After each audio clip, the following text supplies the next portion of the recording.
Okay, so it's 1988, January 1988. I get out of prison. I just done a little two-year bid for a bunch of petty crimes, and I decided I'm going to be a bank robber. So I go to my parole office, and when I'm in my parole officer's office, I'm sitting there waiting for him to come out, and on the table in front of me is a U.S. Department of Justice book that has all these statistics about crime. So I start thumbing through it, and one of the statistics that they give us is how bank robbers are caught. And basically what they tell you is bank robbers rob a bank, they're far from the house, and they're scared, they don't want to get close, be caught close to the house, so, or you know, they don't want to go somewhere where somebody will recognize them. So they rob that, they come home and they realize, damn, that was easy. Why do I have to drive 45 minutes away? Next time I'll do it 35 minutes away. So they start doing this thing, and then pretty soon they're robbing cluster banks near where they live, and there's this, that's their tell. And also, the time between bank robberies would less and less, and they would just start frenzying, and they would do this cluster. I read this and I say, bingo, this is me. I'm going to flip the script. I'm going to start robbing here, and I'm going to accelerate it and frenzy down in San Diego. So I'm in LA at the time. I start robbing banks a month out of prison because I thought if I get caught in the first one, at least I want to be out long enough to get laid, get high a couple times, just enjoy myself. I take the month off and I start robbing banks. Now I've been robbing banks for a couple months, and I have a lot of bank robberies under me. I'm to the point where I'm now in San Diego going down to rob banks. And then one day I decided I'm going to rob 4 banks.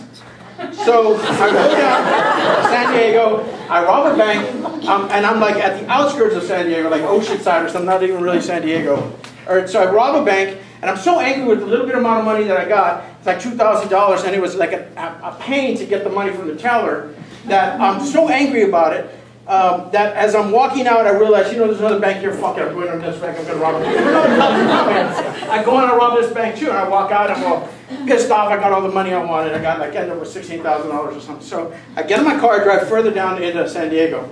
I do my business. I rob my 4th bank, and I'm on my way back. I got a little over $50,000 that day. So I'm driving back. How many of you have ever been from in San Diego coming up to LA up the 5? All right. So you know, when you're coming out of San Diego, there's a big section where it's on the right side of you coming north is Camp Pendleton, and then there's just the ocean on the left side of you. And the off-ramps are like 2.5 miles apart. Well, I start driving that way, and the traffic is just locked down. It's like a parking lot. And I'm at a place where I can see the traffic, like a sea of traffic, as far as I can see. And I mean, literally, we're in a parking lot. So I'm wondering what it is, but I'm thinking, you know what? I just robbed 4 banks. This is me. They're like blocking down, and they're just like looking at everyone. They're not letting anyone escape. I mean, I'm that vain. I'm thinking, this is me. So I'm there. I'm on this little fucked up BMW, like whatever, little small BMW car. I'm in there, and I'm waiting, and I'm waiting. I'm panicking. What am I going to do? What am I going to do? But we're not moving that far. And it turns out I start overheating. So I'm shit, you know, what am I going to do? So I started making that move on that asshole in traffic. It's like, here, I need to get through, because I'm overheating. So I finally get over to the lane on the side of the freeway, and I'm like, all right, cool, I'm just going to go, I'm just going to stay here and just see what's going to happen. I look in my rearview mirror, and the highway patrol is way back there, but I can see his lights, and he's coming up. And I'm thinking, oh shit, I got to get out of the way, because like literally where I'm parked, there's a car next to me. It's just a little space. So I see up ahead, if I pull up ahead a little bit, I can pull over to the side and maybe make enough room for him to get through. So I do that, I make the little move, and I pull over, and I'm thinking, okay, I've given him enough room. Well, he pulls up next to me, telling me to roll my window down. I roll my window down, he says to me, if there wasn't a fucking officer down out here, I'd take your ass in right now. And I'm like, my car's overheating. He's thinking that I just got there, like, you know, run through the traffic and avoid it all. So he goes up ahead of me, and I'm like, what can I do? But I'm part of me like, fuck, man, I almost got caught. That's cool. You know, that's why I do this shit. I love the adrenaline rush. So he goes up ahead. So I'm like, you know, fuck it. I gotta, like, I'm not gonna just sit here. My car's fucked. I gotta go to a gas station. I gotta call my uncle and say, come down and pick me up. You fucked me. So I get the fanny pack. I got one of those big fanny packs, not those like little goofy fanny packs. But like, you know, it's like half of a backpack fanny pack. It should have been a backpack. I don't know. Anyway, so I got this big thing. I got a $40,000 shoved in it. And I'm now walking. I start walking this way, actually, thinking, you know what? I don't want to go there. Let me get a call box this way. And as I start walking backwards, every call box for a mile has a big mesh bag over it and an X, like a neon. And I'm thinking, these bastards are slick. They knew they were going to lock down the freeway. They knew pull over, whoever they were looking for, and they knew they were going to try to use the call boxes. So I'm like, fuck, let me go back this way and see, double check and see if on the other side of my car the same thing's going on. I get on the other side of my car and I start walking this way. Sure enough, every call box has that mesh on it. It's like you can't use this call box. So finally I start seeing what's up ahead. The traffic is being diverted off the Camp Hamilton off-ramp, and they're being led this way, and the freeway is closed. For some reason they blocked it off. And that's why the traffic is so horrendous, 5 lanes or 6 lanes. So I'm walking down the side, and I walk down. As I walk down the off-ramp, the cop who screamed at me, he's at the bottom of the hill, and he's now directing traffic, everybody into Camp Pendleton. He's got a little highway patrol car there. So I go down there and I said, I told you, man, my car was a wreck. I wasn't pretending. I wasn't trying to get over on you guys. You know, I'm pretending like I'm afraid of cops and I need to really like placate them and I'm a good citizen. Look at him, ooh, I'm scared of you. So like he's like, okay, all right, this guy, you know, there's enough requisite like, you know, sissiness on me coming off. So he's like happy with that. And I said, well, listen, but I need to get back. What do I do? And he said, well, just go walk on the other side of the freeway. I said, all right, sorry. And I started going under the freeway, again with the $40,000 in my backpack, my fanny pack. And so I started walking up the off-ramp. And as I'm walking up the off-ramp, I'm feeling holy, man. I'm feeling like, man, I'm fucking good at this shit. I'm like, I'm robbing bags, I'm getting away. He can't read any like bank robbery texture coming off of me. This is fucking good, I'm good.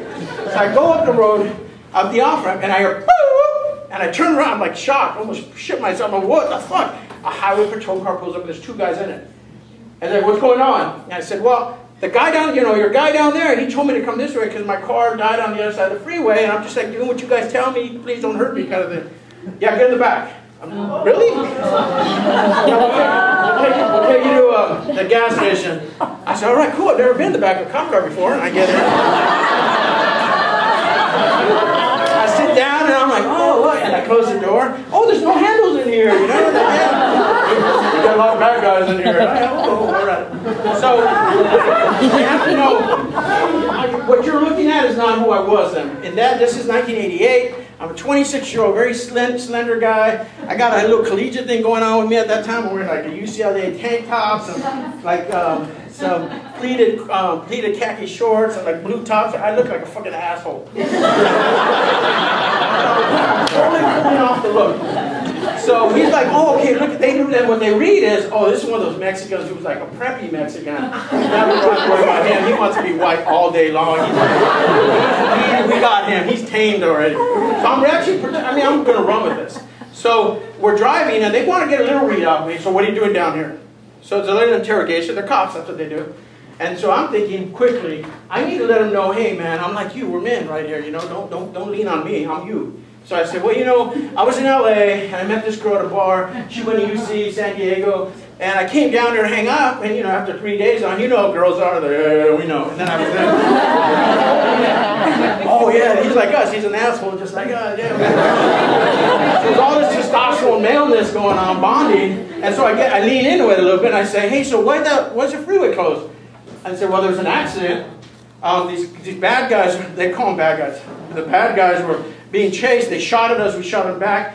2 cars. There was 3-car crash. 2 cop cars and a bad guy car. And so then I'm like, well, I hope the officers are all right. I'm telling you, I'm playing it to the tail. So I say, I hope the bad guys are. I hope the cops are all right. And so yeah, they're going to be all right. That's nice of you to ask. And do they have any kids? I just like really leaned in. Yeah. They're, you know, they're going to be all right. Don't worry about it. So. Now, it's one of the stops where it's a rest stop before you get to the next one is where the gas station. I said, you know what? Just pull over here. There's a rest stop. There's a taco truck there. I'm just going to hang out right here. Just do it. And you sure? I said, yeah, right here. So they let me out. And they said, well, we can drive you to the gas station. I said, no, it's cool. Let me do this. They pulled over and I tried to get out. I said, oh yeah, you got to let me out. Yeah, no problem. We get out. They let me out. And now I'm at the window like this. I'm doing this move. Hey, thanks a lot, guys. I appreciate it. You know, I'm gonna, send my best to the cops who got injured. I'm leaning all in their grill and stuff. So, they say, are you sure? Last opportunity for the ride. No, thanks anyway, man. Fuck my uncle. He's gonna come down there and get me. So they take off, and I'm like, fuck, man, that was just so intense. I made it, and I'm good. I'm all good. I get my uncle on the phone. Come and get me, you son of a bitch. He comes and gets me. I go back to LA that night. And when I'm in LA, I get a call. I get a call from, I had been in San Diego before, arrested at the border. The first time I went to prison, I was actually at the border in a stolen car going into Mexico, and they had a stop at the border looking for stolen cars, and that's how they arrested me. And I went to prison for 2 years. So I've been in a jail in San Diego for about 3 months fighting my case. And my old cellmate from 2 years earlier, now it's about 3 years earlier, calls me that night after I got home from the ride with the cops. And he says, "Excuse me, Joe, do you know who this is?" And he had this weird English-Mexican accent. He was from Mexico, but he had learned English. But also his dad was Hungarian or something. So he had this really weird Mexican accent. And I'm like, yeah, I know who this is. And he says, did you do any work down here today? And I was like, yeah, I sure did. He goes, well, you're all over the news, man. They have you on Crime Stoppers. And then they had you on the news. They think you're Pakistani or Indian. Which later I found out my nickname was the Beirut Bandit, because when they taunted people, they said he couldn't be Mexican because he didn't have an accent, he didn't have tattoos. So, he was dark, with thick hair, he must be Pakistani or Indian. So, I'm the Beirut Bandit, and they're like, he says, so they think you're Pakistani Indian, and they think you either live in San Diego or Tijuana. So he says, and they're giving you $1,000. They're offering a $1,000 reward. And I was like, that's fucked up, man. I wanted like a Bin Laden reward, like $1,000. That was kind of insulting. Anyway, the point I'm making is, I hang up the phone, and I don't know that he's not going to turn me in. I mean, we're all criminals. I don't trust him for nothing. It's been a couple years since I saw him. I don't know how badly he needs $1,000. So I go in hiding. Nothing happens after 3 or 4 days of watching my plays. It's all cool. But what I thought about, this is what you need to think about. I was all over the news that night, apparently. And the next day, when these highway patrolmen show up to the morning meeting, and somebody says, this guy robbed 4 banks, keep an eye out for him. Do you think that those 2 highway patrolmen said, shh, let's not fucking say a word? I think that's what happened. Anyway, it was great telling that story.